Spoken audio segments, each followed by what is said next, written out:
दक्षिण कोरियाई संसद में महाभियोग प्रस्ताव पारित होने के बाद वहां की जनता सड़कों पर कुछ इस तरह से जश्न मना रही है। वहां की संसद ने राष्ट्रपति यून योल के खिलाफ महाभियोग चलाने के लिए वोटिंग की और उसे बहुमत के साथ पारित कर दिया गया। दक्षिण कोरिया दरअसल इन दिनों राजनीतिक उथल-पुथल से गुजर रहा है।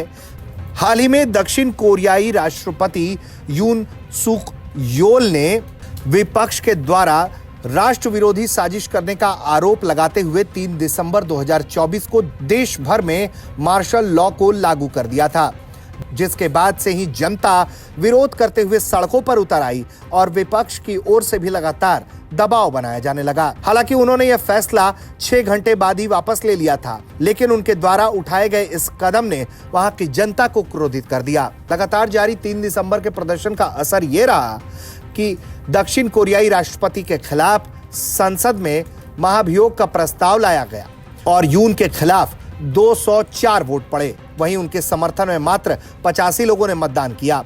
संविधान के तहत प्रधानमंत्री हान डाक-सू को अब कार्यवाहक राष्ट्रपति बना दिया गया है।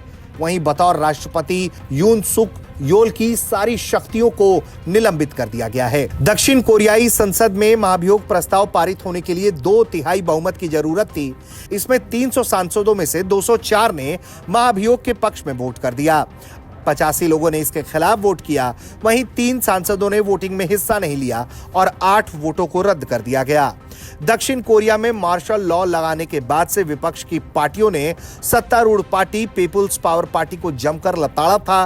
कुछ दिनों पहले ही खबर आई थी कि रक्षा मंत्री ने यून सुक योल की यात्रा पर प्रतिबंध लगा दिया था, क्योंकि खबर ये थी कि वो देश छोड़कर जा सकते हैं। वहीं यून के मंत्री किम योंग ह्यून की ओर से ही उन्हें मार्शल लॉ को लागू करने का सुझाव दिया गया था, जिसके बाद किम योंग ह्यून को गिरफ्तार कर लिया गया और अब राष्ट्रपति यून के खिलाफ महाभियोग का प्रस्ताव पारित हो गया है और उनकी सारी शक्तियों को जब्त कर लिया गया है। ब्यूरो रिपोर्ट, भारत तक।